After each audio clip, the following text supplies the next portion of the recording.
ఇదిగో మహేష్ బాబుని చూస్తే నాకు చాలా అసూయగా ఉంది. ఈ ఆగస్ట్ కల్లా బాబుకి 50 సంవత్సరాలు వస్తున్నాయి అంటే అసలు నమ్మేలా ఉందా భయ్యా కటౌట్?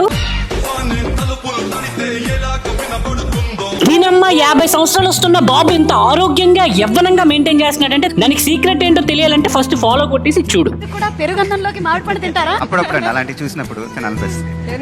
ఏంటి బాబు మ్యాంగో తింటాడా? ఎస్. చాలా మంది ఏమనుకుంటారంటే మామిడి పండు తింటే బాడీ ఫ్యాట్ పెరిగిపోద్ది, లావ్ అయిపోతాం, వెయిట్ పెరిగిపోతాం అని భ్రమ పడతారు. కానీ మ్యాంగోని డైట్ లో ఇంక్లూడ్ చేసుకుంటూ కూడా ఎంత ఫిట్ గా ఉండొచ్చు అది ఎలానో చెప్తాను. ఫస్ట్ అయితే మహేష్ బాబు ఫ్యాన్స్ ఎంతమంది చూస్తున్నారు అర్జెంట్ గా ఈ వీడియోని లైక్ చేసి అసెంబ్ల్ అవ్వండి. ఒక పెద్ద మ్యాంగోలో దాదాపు 200 క్యాలరీలు ఉంటాయి. చిన్న మ్యాంగో అయితే 100 క్యాలరీలు. దాంట్లో మైక్రో న్యూట్రియన్స్ ఎక్కువ ఉంటాయి. దాంట్లో షుగర్ ఉంటుంది, కార్బోహైడ్రేట్స్ ఉంటాయి అని చెప్పి భయపడతారు. యాజ్ ఏ కోచ్ గా చాలా మంది నా క్లయింట్స్ కి మ్యాంగోని నేను ఇంక్లూడ్ చేస్తాను డైట్ లో. ఇదిగో నా 7 ఏళ్ల అనుభవంతో చెప్తున్నా, మంచి ఫుడ్ చెడ్డ ఫుడ్ అని ఎక్కడా లేదు. ఏ ఫుడ్ అయినా క్యాలరీస్ దాంట్లో ఎంత ఉన్నాయి అనేది మీరు అబ్జర్వ్ చేయాలి. కొంతమంది ఏమంటారంటే మ్యాంగో తింటే నాకు పింపుల్స్ వచ్చేస్తున్నాయి. నువ్వు తినే మ్యాంగోని కరిగించాలన్నమాట. అంటే వర్కౌట్ చేయడమో కార్డియో చేయడం. మ్యాంగో తింటూ కూడా ఫ్యాట్ లాస్ అయ్యి మజిల్ బిల్డ్ చేయాలనుకుంటున్నావా? అయితే 1-on-1 కోచింగ్ డీటెయిల్స్ కోసం మన వెబ్సైట్ కి వచ్చి ఓన్లీ సీరియస్ మ్యాంగో తినమన్నాను కదా అని చెప్పి రోజుకు 2-3 తినేసాం అనుకోని బేగా నీ బాడీ షాట్కి వెళ్ళిపోద్ది అనమాట.